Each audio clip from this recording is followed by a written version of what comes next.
वकील हैं, अनुशासन। मैंने बहुत भीड़ देखी अपने इस राजनीतिक जीवन में, सामाजिक तौर से भी इकट्ठा हुई हुई भीड़ भी, किसी मुद्दे पर किसी विषय पर इकट्ठा हुए हुए लोग भी, और किसी अन्य कारण से भी लोग इकट्ठा होते हैं। लेकिन भीड़, और ऐसी भीड़ जो अनुशासनहीन हो, वो चाहे 10 लाख की हो, उसका ना कोई मैसेज जाता है और ना कोई इसको स्वीकार करता है। इसलिए ध्यान रखना, जब भी आप इकट्ठा हो तो उस तरफ से, जिस तरफ आपका नेतृत्व खड़ा हो, कोई आवाज अगर आए तो हर एक व्यक्ति के लिए वो पत्थर की लकीर होनी चाहिए। तब आपके इकट्ठा होने का मतलब निकाला जाएगा, वरना इकट्ठा होने का कोई मतलब नहीं। मैं देख रहा था कि मंच की तरफ से लगातार कुछ शब्द कहे जा रहे थे, जिसको कई लोग सुनते हैं, समझते हैं, लेकिन उसका अर्थ नहीं समझ पाते। यहां पर एलआईयू के लोग होंगे, यहां पर प्रशासन के लोग खड़े होंगे, यहां पर आपकी हर गतिविधि की खबर 140 किलोमीटर दूर, 150 किलोमीटर दूर सरकार का नेतृत्व करने वाले बड़े से बड़े अधिकारी और बड़े से बड़े नेता समझ और सुन रहे होंगे। तो यहां से आपका जो मैसेज जाएगा वो न केवल आपके प्रदेश बल्कि देश के प्रति एक हिस्से तक जाएगा। ये वो धरती है जिसमें 76 लोगों की शहादत का लहू शामिल है। हम तो छोटे थे, लेकिन हमने उस आंदोलन को नजदीक से देखा, उसे नजदीक से देखा। जब आपका ये आंदोलन यहां पर था, आनंद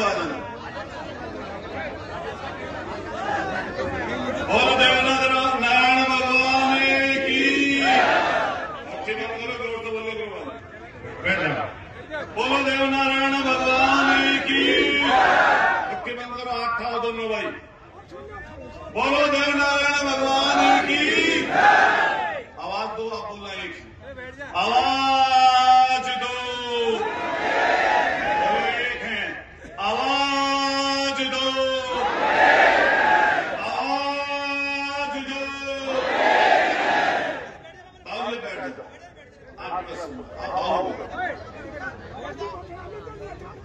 तो आप सब जितने लोग हैं यहां पर, इस बात को समझना और मानना, कोई बात नहीं।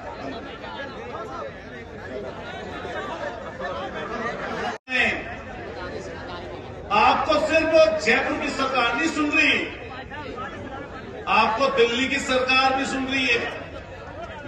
इसलिए यहां से जो फैसला आप लोगे वो न केवल राजस्थान बल्कि देश दुनिया तक सुना जाएगा।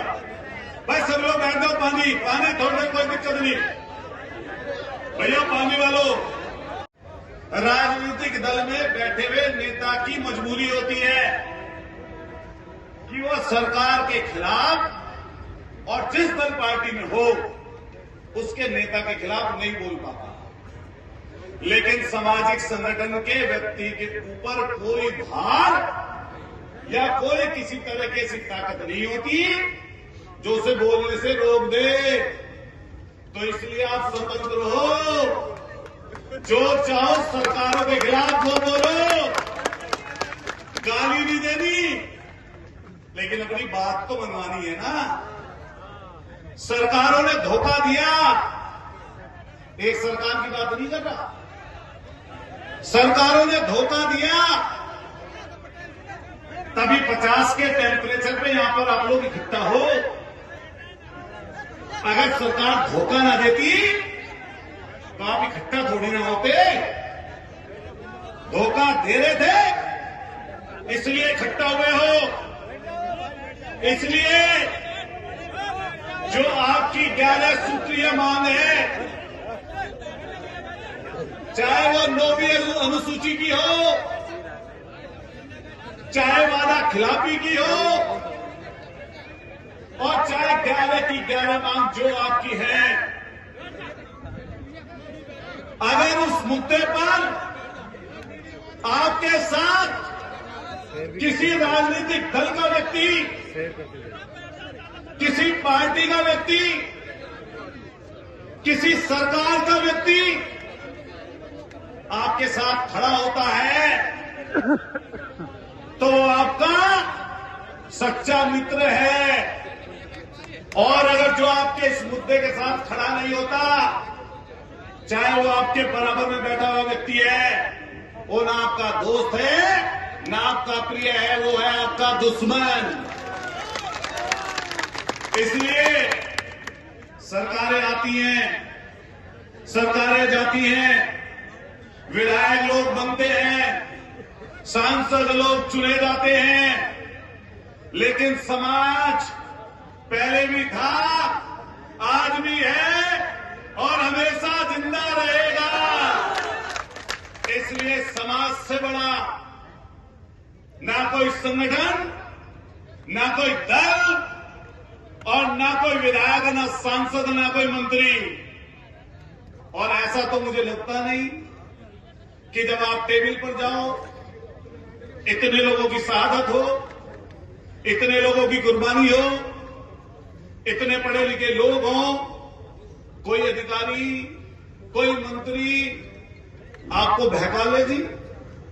आप खुद ही बहकना चाहो कोई आदमी तो बहक जाना, लेकिन किसी ऐसा अधिकारी की कोई हिम्मत नहीं है। अधिकारी को पढ़े लिखे की थोड़ी नॉलेज उनकी किताबों की हो सकती है, लेकिन जरूरी नहीं है कि सामाजिक नॉलेज आपसे और हमसे ज्यादा किसी अधिकारी को हो। बताओ बात सही है गलत है? इसलिए बातचीत के रास्ते तो हमेशा निकाल के रखने चाहिए। आपकी तरफ से मसौदा पढ़ा जाएगा। मैं तो बस इतनी दूर से इसलिए चल के आया कि पता चला कि भाई गुर्जर समाज की बड़ी मीटिंग होने जा रही है। बहुत बढ़िया। लड़कों ने कहा, कई लोगों के मैसेज प्राप्त हुए कि भाई आपको भी आना चाहिए।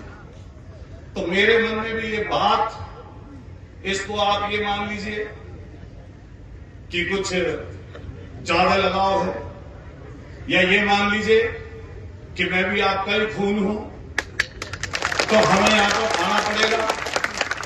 जहां तक राजनीतिक आकांक्षाओं की बात है, हमने अपने दम पर, अपनी मेहनत के दम पर उसी जगह अपना एक मुकाम पा रखा है। तो जब भी हम लोग कहीं पर आएंगे तो आपको एकजुट करने के लिए आएंगे, ना कि किसी को बखेरने के लिए। उम्र हमारी कम हो सकती है, लेकिन बहुत सारा समय ऐसा देखा जिसमें परेशानी, दिक्कत, अन्याय, कष्ट देखा है। जब आरक्षण की बात आती है विजय भाई, तो आरक्षण की जरूरत क्यों पड़ी? क्यों हम आरक्षण की बात करते हैं? हम इसलिए आरक्षण की बात करते हैं क्योंकि कुछ चुनिंदा लोगों ने, जिनकी संख्या कम है, हमारे और आपके हकों को कब्जा कर लिया। कौन पदों पर, नौकरियों पर कब्जा करके बैठे। मैं जनरल कास्ट की बात ना करते हुए, SC ST की बात भी करते हुए, लेकिन पहले OBC की बात करते हुए कहना चाहता हूं, कितने दशक पहले मंडल कमीशन आया, 89 की VP सिंह सरकार ने उसको लागू किया, लेकिन कोई बता दे पढ़ाई का व्यक्ति, क्या आज भी वो पूरी तरह से कहीं पर लागू है? नहीं। कहीं यूनिवर्सिटियों में, कई बड़े पदों पर, कहीं जुडिशरी में छोड़िए, अगर सबका समावेश कर लें तो बड़े ओहदों पर 5% भी ओबीसी के लोग विराजमान नहीं हैं। लड़ाई की जुट इसलिए आन पड़ी, जो वादा किया था, जो वादा तय हुआ था, जिस पर सरकार ने वादे किए थे, आज सरकार उनसे भाग रही है। मैं सरकार को डायरेक्ट किसी दल पार्टी यूं नहीं कहना चाहता, लेकिन आप सबसे एक बात कहूंगा, जिसकी सरकार होती है मांग उससे होती है, विपक्ष से मांग नहीं होती। इसलिए आज सरकार भारतीय जनता पार्टी की आपके प्रदेश में है और भारतीय जनता पार्टी की सरकार देश में भी है। इसलिए कोई बहाना नहीं कर पाएगा। जो बात कहेंगे उस पर उन्हें खरा उतरना, जोर से बोलो, खरा उतरना। अगर नहीं खरा उतरेंगे तो आप देखिए, एक दरोगा की भर्ती के लिए धरने पर बैठा है एक हमारा साथी सांसद, लेकिन बधाई देना चाहता हूं इस मंच से उस कौम को कि जब जब वो व्यक्ति जयपुर की सड़कों पे आवाज लगाता है तो जयपुर की सड़कें जाम हो जाती हैं। तो जहां यहां पीलूपुरा में डटे हुए हो, हमारे साथी भाई ने कही थी अभी बात, आप जो आरक्षण समिति तय करें हम लोग उसके साथ हैं।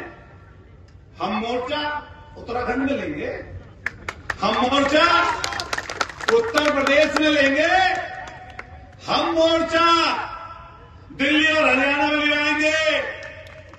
और जैसा कर्नल करोड़ी ने पहचान दिलाई इस गुर्जर समाज को, ऐसी पहचान जब आप यहां से शुरुआत करोगे, देश के प्रत्येक कोने में ऐसी ही लड़ाई नजर आएगी, ऐसी ही लड़ाई नजर आएगी। इसलिए ध्यान रखना, आप सब लोगों से बात कहकर जा रहा हूं, कोई किसी से घबराने की जरूरत नहीं है, अनुशासन में रहना। मैं नए लड़कों से ही जो आरक्षण समिति में सब जिम्मेदार पढ़े लिखे लोग सब भरे पड़े हैं। हमने देखा आप लोगों ने घूम घूम कर किस तरीके से लोगों को इकट्ठा किया, तो आपकी तरफ लोग नजरें गड़ाए बैठे हैं। इसलिए ध्यान रखना कि जब जब अधिकारी किसी नेता के सरकार के सामने बैठो तो उन 76 हुए शहीद लोगों की तरफ एक बार अपना मन लगा के रखना, किसी की हिम्मत औकात नहीं तो फैसला बदलना। अधिकारी आएंगे, अधिकारी जाएंगे, ये समाज शाश्वत है। जो इसके लिए काम करेगा वो मरने के बाद अजर और अमर हो जाएगा, और जो इसके साथ धोखा करेगा उसको ना कोई इस समय में, मरने के बाद तो छोड़ ही दीजिए, कोई नहीं पूछेगा। इसलिए इस जादन पर बैठे हुए प्रत्येक नौजवान से, बड़े बुजुर्ग से बहुत जिम्मेदारी के साथ कहना चाहता हूं कि विश्वास तो करना पड़ता है। इसलिए जब ये कमेटी खड़ी हुई है, 17 साल का इनका अनुभव है, 17 साल का इनका संघर्ष है। सोशल मीडिया पर अपने किसी आदमी को कमजोर करने की बात तो कभी किसी को करनी ही नहीं चाहिए। दूसरे लोगों से सीखिए ना ये बात। सांसद तो बेनीवाल दूसरा भी है नहीं, लेकिन देश प्रदेश में चर्चा क्यों इस वाले की है? ये चर्चा इसलिए है क्योंकि वो समाज को कहीं ना कहीं अपने सिर और कंधों पर बैठा के रखता है, इसलिए उसकी चर्चा है। इसलिए समाज का कोई नेतृत्व कर रहा हो, लड़का नौजवान, कोई बुजुर्ग, तो उसके लिए कोई शब्द अच्छे ना लिख पाओ तो उसके लिए शब्द गलत कभी भी लिखना, इससे तुम उसको कमजोर नहीं कर रहे, तुम अपने आप को कमजोर कर रहे हो। आपको ध्यान है पुष्कर में मैंने एक लाइन कही थी, वो बहुत जिम्मेदारी से कही थी, ये ध्यान रखना। वैसे ही मैंने नहीं कही थी वो लाइन, मैंने वो लाइन इसलिए कही थी कि कर्नल करोड़ी जी की विरासत के संघर्ष के रूप में आपके पास उनकी विरासत के रूप में विजय सिंह बैंसला है और राजेश पायलट जी की विरासत के रूप में आपके पास सचिन पायलट हैं।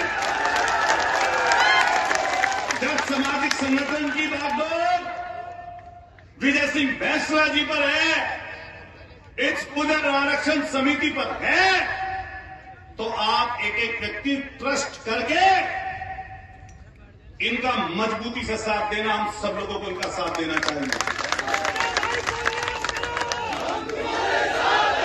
और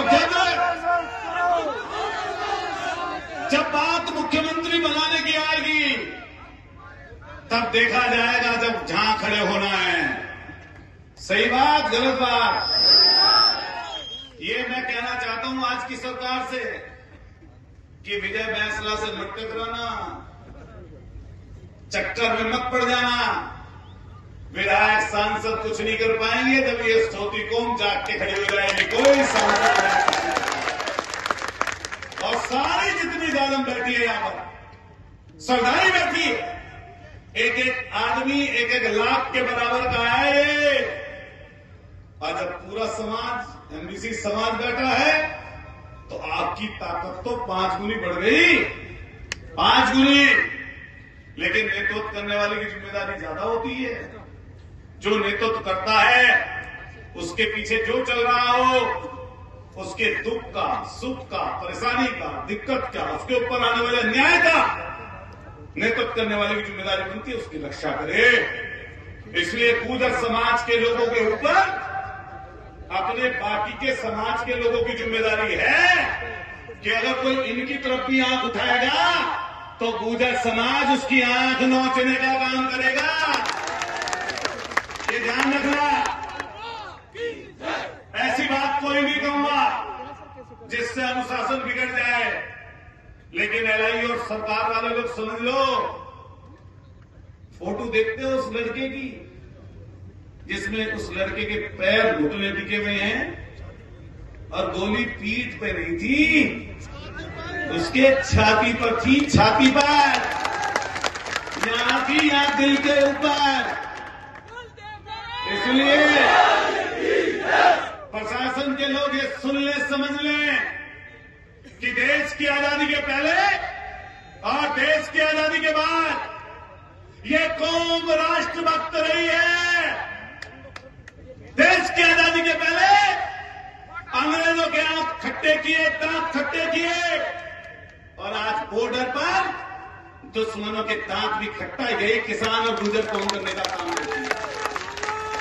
इसलिए ये चक्कर में मत पड़ना कि हम रुक जाएंगे, रुकने वाले नहीं है। निर्णय जो करना है कर दो। हर जाति के व्यक्ति को साथ लेकर चलेंगे, सबका सम्मान करेंगे। और एक एक लड़के से बात कह के जाऊंगा, लोकतंत्र में, लोकशाही में हर जाति का सम्मान करके चलना पड़ेगा। जाति का अपमान मत करना, अपनी लड़ाई लड़ना, उसके साथ लोगों को जोड़ना, अपने हक अधिकार के लिए लोगों को साथ लेना, यही एकलबंदी है। मैं हर जाति का सम्मान करता हूं और ये बात राष्ट्र करते हुए अपनी बात खत्म करूंगा।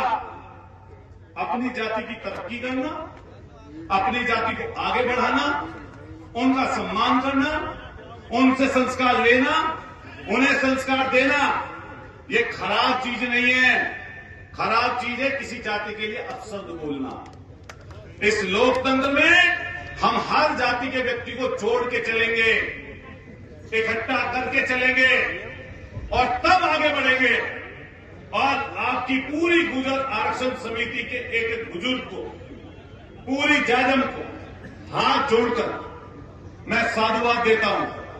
मेरठ की क्रांतिकारी धरती से आप सबको ये विश्वास दिलाता हूं, उत्तर प्रदेश की धरती से आपको विश्वास दिलाता हूं कि जहां पर आपका पसीना पड़ेगा वहां पर हम सब लोग मजबूती से खून बहाने का काम करेंगे। वादा आपको भरोसा दिलाते हैं। आप सबका बहुत बहुत धन्यवाद।